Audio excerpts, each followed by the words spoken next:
I'm from the Philippines. I'm from Phoenix. Together, we're Phil's to Phoenix. 2 countries. One heart. And welcome to our weekly Chikka-chikka. Hey, we're actually getting that down pretty good. High five. Okay.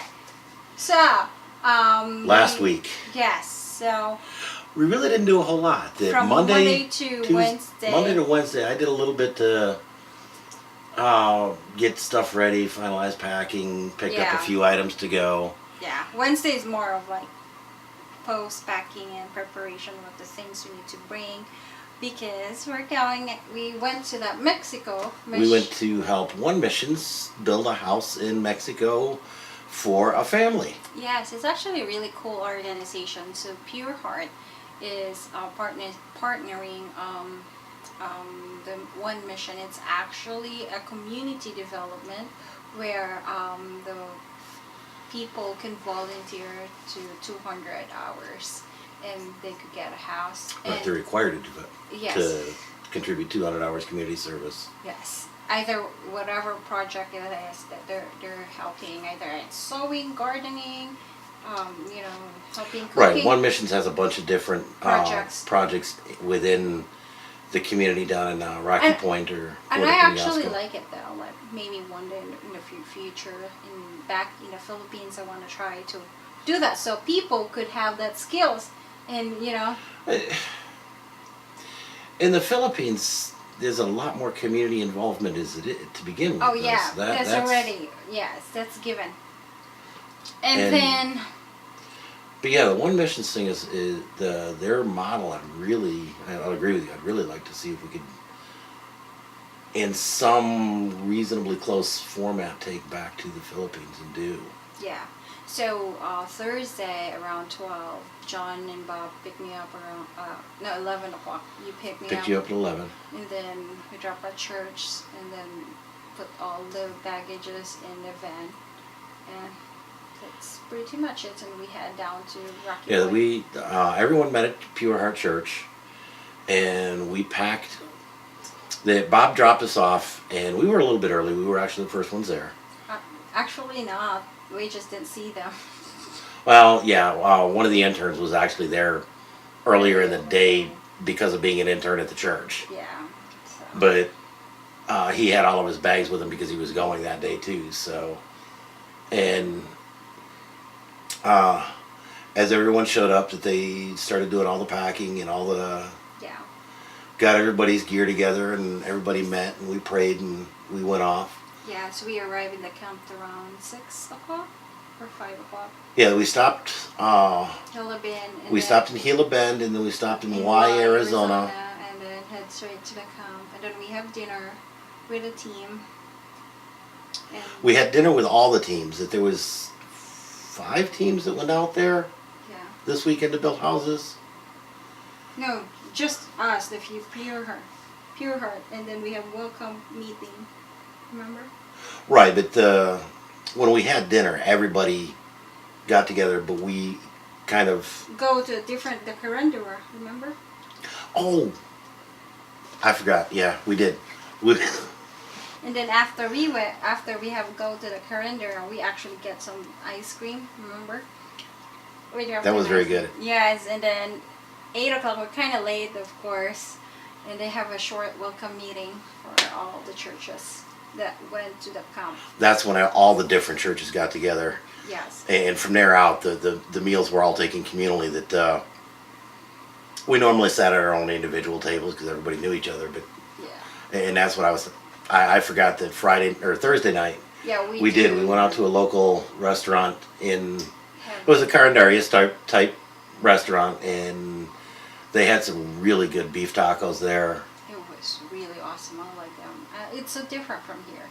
Yes, very much so. It's different, And then day 1, which is Friday, we started putting all the floor, the foundation, and we divided into 2 groups, and the other is doing the frame. So I choose to go the mixing. I don't know why I go there.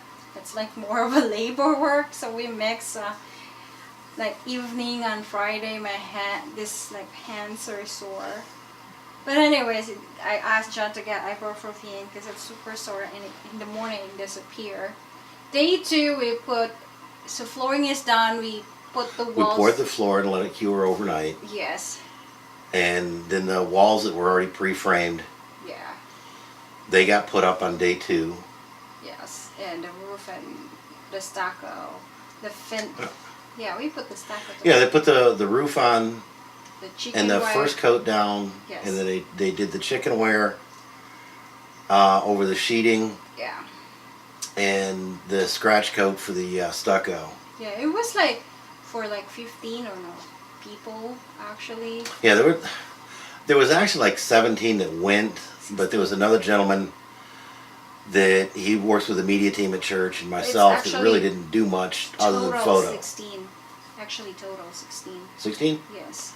So Okay, so there there was actually 14 actual workers, Yes. but the family showed up and they're they helping helped a lot. The kids, the daughter and the son, the Lila and the They- Jal, the mother and the father. The father. Yeah, they had the mother and father and 2 older kids and an infant. Yes. And Or then 3 older kids and an infant. 2. The other cousins. Okay. It was really cool experience though. And then day 3, it's the one, the finishing touches. We didn't fully furnish it, but at least it just, the one mission will go back and They'll do the installations of the plumbing fixtures, the toilet, sink, shower, yeah. what electrical needs to be done or can be done. Yeah. And they're really like when that, yes. The family was super, super appreciative of this house. And it was a really cool experience. Yeah. And then like, honestly, I will say there's a lot though. Like for me personally, I got so emotional. Got a chance to share what I feel because God kept telling me starting from Thursday, Friday, and Saturday, speak up. You know, like I'm crying. I told you, remember? Like I wake up early and I started crying and just remembering some things that God just you experienced this. Why not share it? So yeah, I don't know. I'm like I just interrupted and go because I supposed to share it Thursday. I mean Saturday when is it Micah? But Micah had a really good devotional. Yes. And then when Priscilla, I didn't really feel her devotional. So when they loved something, and that's why I want to share. I just started crying. So yeah. I don't know. There's so much experiences, but I could only pick tiny experiences that I could share. Because if I share a lot, there's so much, and I just remember like, yeah, the entire 6 years on that small, we didn't have a running water, we didn't have a toilet, just dig a hole, and I just realized and remember, yeah. Well, and that's just it. The Americans that went down there, that they it's so far removed from anything they've experienced that they don't have a frame of reference for living like that. Yeah. And that's part of the reason why you get so many of the Americans that go down there with a feeling of pity. And you have the frame of reference that it's something you've legitimately experienced. That it wasn't going down and living like that for a couple days or a week. It was a lifestyle. It was something you lived. That it was an everyday life for you for a while. Yeah. And a lot of it, even until you came up here, a lot of the aspects were even until you came up, came here to the U.S. I agreed. And because of that, it's kind of neat because you go down there without any pity for these people, but a genuine compassion for these people. That's true. I agree with you. But yeah, overall, it was really good experience. It's different from before, and it's super attaching. Yeah, because you and Millie are really the only two, and I don't know Millie's background that terribly well, but knowing where she's from, I'm Yeah. But she said she was more from the city, that she Yeah. wasn't really a rural person. Yeah. So, and she learned to speak English here when she came in the U.S. That's why she asked me, "You speak really fluent English," and Ah. she learned English here. She lives here in the U.S. for 21 years. She doesn't look like 40s. Oh, she's 40s? Yes. Good grief. So it's not just you Filipinos. Uh, Yeah. So anyway, so it was. I How thought about she was you? in her 20s. No, she has 2 kids, but the one is she got married like 30 years old. Oh, she got married about your age, too. Yeah, she's around 40. About the same time you did. She's around 40s now. That, but even she really doesn't have the ex, the experience of living like this in a day-to-day environment. Yeah. And that's very cool because you can go down there and honestly say, been there, done that, and know what. Yeah, and one of my Karen and Terry, our group mate, they said, "Hey, you made me cry, Cindy," and she said, "Don't ever ashamed or embarrassed of telling your story because it's inspired everyone." And it is. It's a very cool thing. And like the last time we went down and people saw you getting a little misty-eyed, that they couldn't wrap their, even after having explained to them, they couldn't wrap their head around that it wasn't sorrow or pity, it was homesick, that you were, Yeah. it reminded you so much of what you grew up with that it made you homesick, not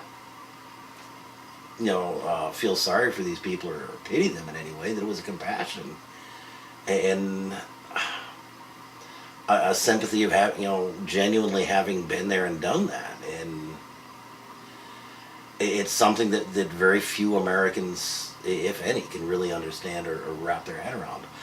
I would love to say that I would, that I'd be able to after seeing where you came from, but Oh yeah. it's just not something I can. You saw that house, the small house. It's just wonderful. Yeah. We eat there, we sleep there. And we sleep. It's just the same area in this room, in this living room. And we sleep there, we eat there, and it just. But it kind of goes back to that rice and butter for dinner thing. Oh yeah. And okay, real quick story on that one. Right after you got here, less than a month here, I think. That it was right after you got here, and we were still learning a lot about each other, on an hourly basis, let alone daily. We were having dinner, and we had rice with dinner, and you asked me about do I often eat rice with dinner, and I made comment about or I think you actually said did I ever have rice for dinner? Yeah, rice and butter for dinner only or breakfast. And my only concept that I could wrap my head around was that, yeah, we'd sometimes have it, and we'd have, chicken or something like that, and we'd put, get some rice and butter instead of potatoes. And then and you kind of felt bad, and I asked you about, well, what'd you have with it? And I said, we bantered back and forth, and you actually wound up getting a little bit upset and kind of sad with me. Because I feel like you underestimated. I feel like we have that under miscommunication. I told you. It was just a huge only miscommunication have issue. Rice and butter, nothing, no dishes, no nothing, and then. But because it's something so far removed from anything I've ever experienced, it wasn't something I could imagine quickly. And to have nothing but rice and butter for dinner, because that was all you had to eat and that either day. rice or soy sauce, or rice or salt, or rice or sugar, and that's it. But again, because it was something so far out of my life experience, that it wasn't something I understood. Or rice or coffee, rice or Milo, and that's it. That wasn't something for dinner. That was dinner. The That dinner. was the entire dinner. Yeah. And so many Americans have that a lot of the things that you've experienced and that were your life for growing up are things so far out of their realm of experience that it's hard for us to sometimes understand or imagine it. And it's really cool that you can go back down there and relate to these people in ways that the rest of us couldn't. Yeah, yesterday was I'm helping, starting helping, and then at the end I'm just watching because he walked so fast. The father of Maria, he worked so fast, and I just love watching because I remember like my papa working or wherever, like people working in the house, or I'm like, I just stare and embrace that moment or see the moment or reminisce that moment, like, oh, okay, I just feel like just home. And you're just standing as a child, like seeing and watching during the week. But actually they were showing me how to do it, and I'm just watching, and it took forever before it will eternalize. And okay, because you watch them several times to make it perfect, because no, do it again, no, do it again, just until you're perfect, and then they keep showing you until like, oh, you got it. So it was cool. I have a lot of life-changing events. For some people it's life-changing, but I'm grateful for that experience. I have so much life-changing events in my life. I'm grateful for that. I'm grateful for my husband. You did an amazing job. I'll tell you.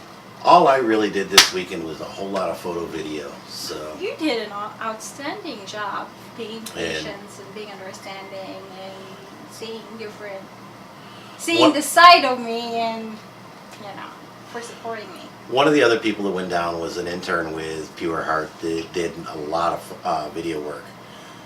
And he's a videographer in real life as well. Sure. And so he said he'll share some of the photos. He did a lot of drone work, and since he had his up in the air, I didn't see the sense of putting mine up.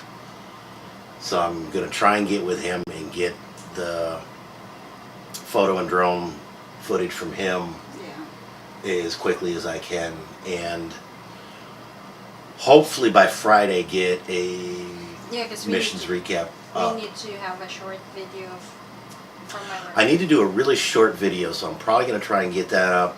And I'm probably going to post that for Wednesday's video. So I guess that's it. But that's really the missions recap, and that's it. I went down and did my poop quiz today. I get my blood, my injection. And so hopefully by Friday we'll get the 13A in the mail. But she's actually going to get to go into work because this is actually Monday. We're doing this the same day. So, mabuhay!